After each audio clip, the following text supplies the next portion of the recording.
Welcome to tea. Good to have you here today. While we're waiting for some of you to come, I just want to explain what I'm drinking. It's not beer and it's not sparkling cider. It's peppermint tea with some Pellegrino. It's almost feeling like summer, although it's really not even spring yet. But today is a little bit warmer, and so I thought I would dress appropriately and talk to you. Tonight we are reading chapter 8, and it's what happened after dinner. If you remember, in The Lion, the Witch, and the Wardrobe last night, we talked about the dinner with the beavers, and Mr. Beaver was just getting ready, told them to be quiet, and was getting ready to talk to them. So I thought we would go on with today's subject, tactile things. Touch is a really important thing, and touch is as important as taste and as important as love, and they're all connected. So enjoy some iced tea today since it's warmer, and I will begin to show you some things. First of all, I want to talk about framing. We talked yesterday about how to view a painting, and I showed you a painting without framing and then one with simple framing and how they were appropriately framed. One of the things we specialize is in hand-carved frames. We can replicate any period of frame, Spanish, French, whatever, whenever you need it. And it's all hand-go-leafed and hand-carved. We have specialists who do that for us and with us. We design it and then they make it, and we make it. We do the design and complete it. Today I'm going to show you an example of a 19th century German frame. It's very elaborate. It's definitely not a modernist, minimalist look, to say the least. But this really illustrates, this is like listening to a piece of music, like to a symphony, which complements a painting. As I said yesterday, the first experience I ever had of looking into a painting was listening to music. So this combines both of them. This frame is 19th century German, and it's gold leaf and it's antique. The painting is by Tammy Callens, who was a California artist. She now lives in Idaho. And this is a painting of a garden where Twyla and I were married. There's a gazebo, if you can see in the back here. Yeah, you can see, just barely see the top of it. We were married under that gazebo inside a church. Now in California, they have interesting churches. The church that we were married in was a gospel center outreach to people in the community. There were a lot of hippies at the time. It was started during the hippie era. They made the church out of a geodesic dome. It's the complete opposite of what I like now in all of my liturgy, which I even liked then, but we made the best of it and decided it was so dreadful. There was a basketball hoop in the back. It was a multi-purpose room. Then there was another dome that was the education wing. So, and they were all painted white with a hallway between. And one of the first times we flew over Eureka with Twyla's uncle, we looked down and it looked like a giant bra. So I began to name it Le Grand Titan.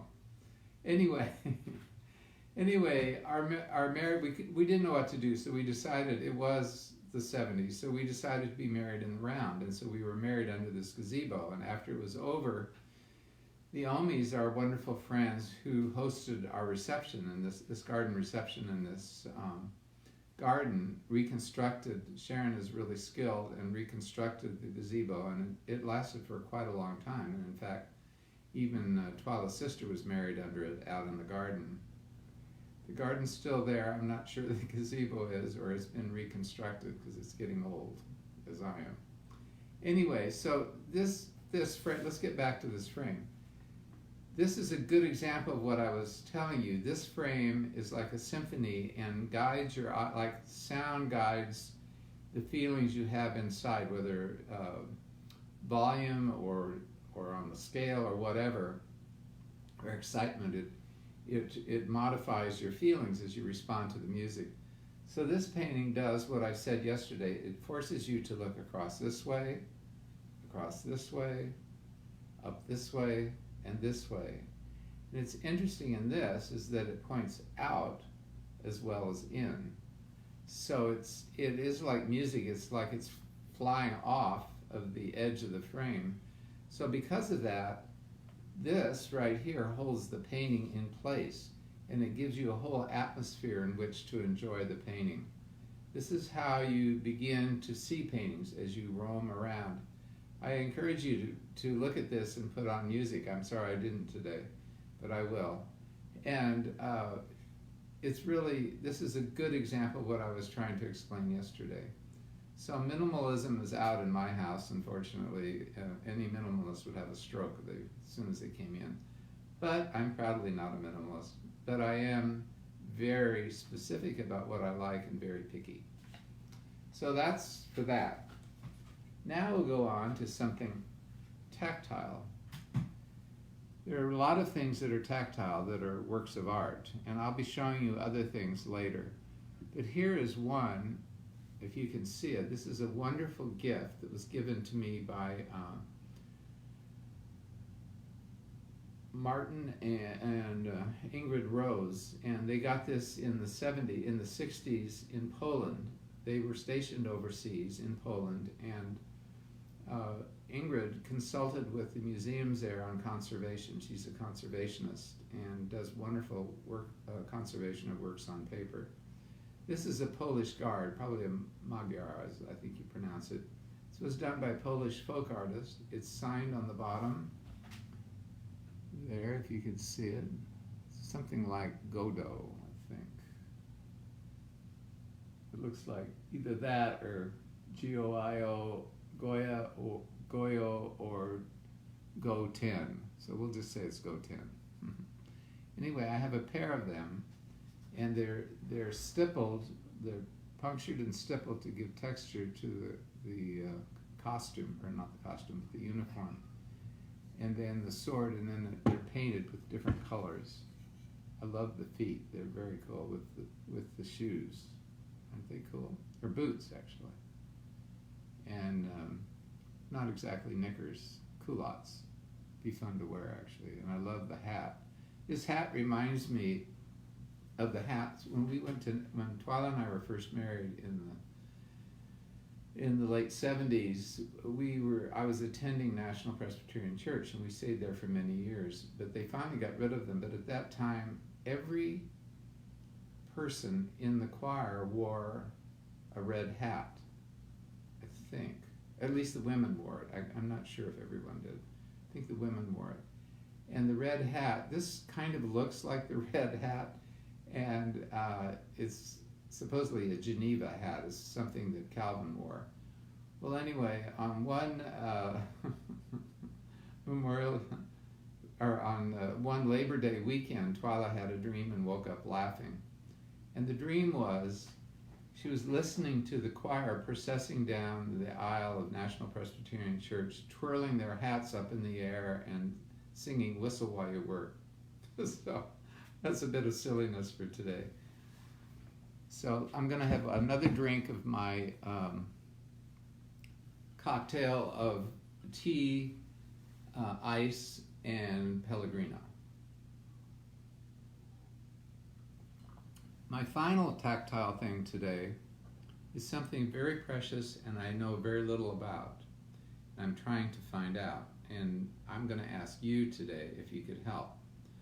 If any of you know anything about this or have any French connection or anything, I would love to know. This is a bronze.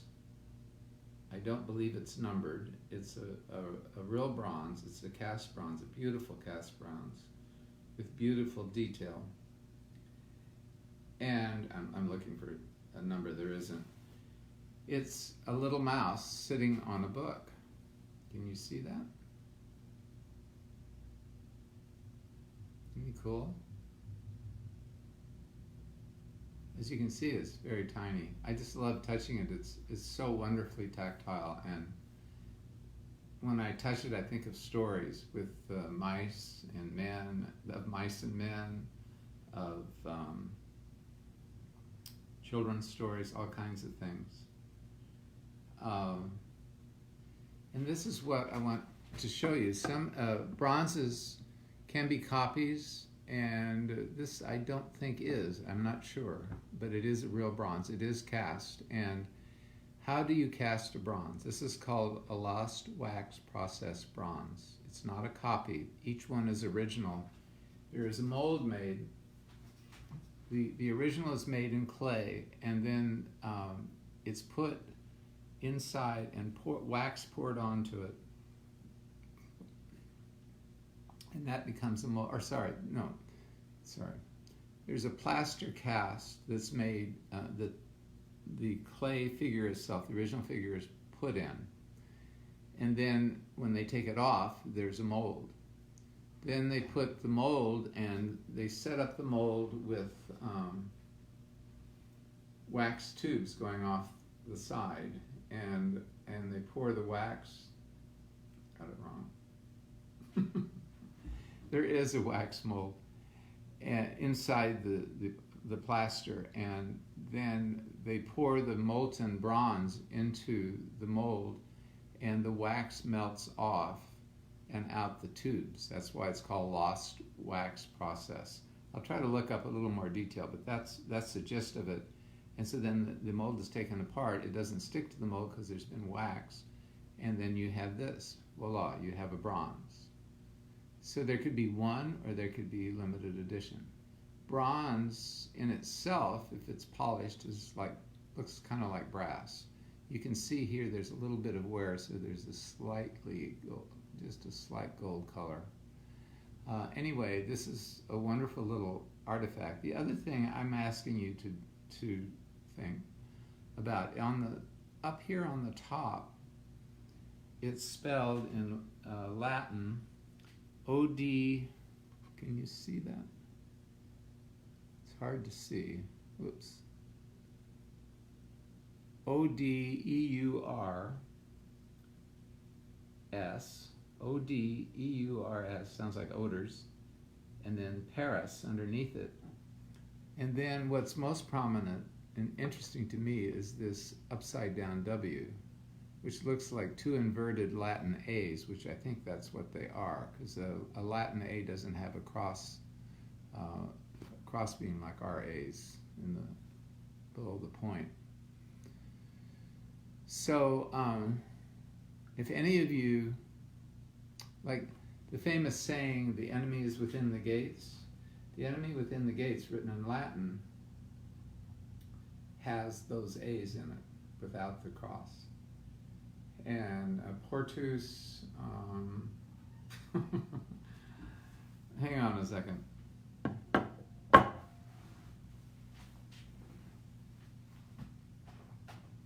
I'll be right back. I'm going to get the solution to that. Just hold on a second.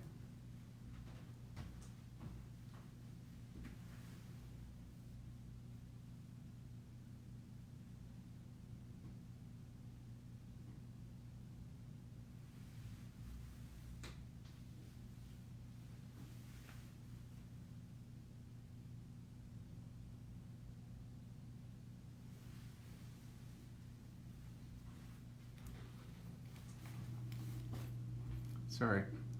I have a tattoo on my leg and I couldn't get to it, and it's in Latin. It's the enemy is within the gates, and meaning like our only enemy is in ourselves and what we allow others to do to us. We're not victims. But it's portas intra, no, sorry, wrong. Hostum potra, portos is gate. Hostrum intra portos, and the A's do not have a cross. Just sorry about that. It's a little personal, but anyway, I just wanted to share that with you. And that's how you read Latin A's. I have something else that's tactile here. That's just a wonderful gift from a friend of mine. Friends of mine, Jess and Sandy Dide. It's a little fox, which reminds me of living out here, and it was a Christmas present. And it's made out of natural stone. And I just thought you might like to see it. Isn't that done? It's so exquisite the way it's done. It's really amazing. I love wearing it, and I love the feeling of the stone. It's very warm. And the white is a natural part of the stone. I don't know what the stone is. I think it's from the Southwest or from Africa. But it's just such a beautiful and finely done little fox. So the fox is saying hello. So we have a mouse and a fox and a soldier. That's today's story, plus a painting. And now that you know how to look at a painting, start letting the painting look at you. Anyway, thanks again. Tonight we'll be talking about what happened after dinner when Mr. Beaver warns them and lights his pipe, and makes sure there are no tracks following the boys and girls. So tonight is chapter 8 and what happened after dinner. Tomorrow is going to be a lot of fun, as long as my producer, Abigail, and my technical advisor, Nathan, can figure out how to do it. We are going to go up to the children's wing at the top of this house. It's 3 floors up. It's across from the attic. And there's actually a children's wing, which we've created, and it's full of interesting toys. So tomorrow's title is Toys of Endearment, and I'm hoping that we can broadcast while we go up to the attic, because there's some things on the way up that are a lot of fun. And I'll be talking about all those, including a wonderful painting. So I hope that you have a good day, and I look forward to seeing you tonight. Thank you all for listening in and being here. Have a good day. God bless. Bye.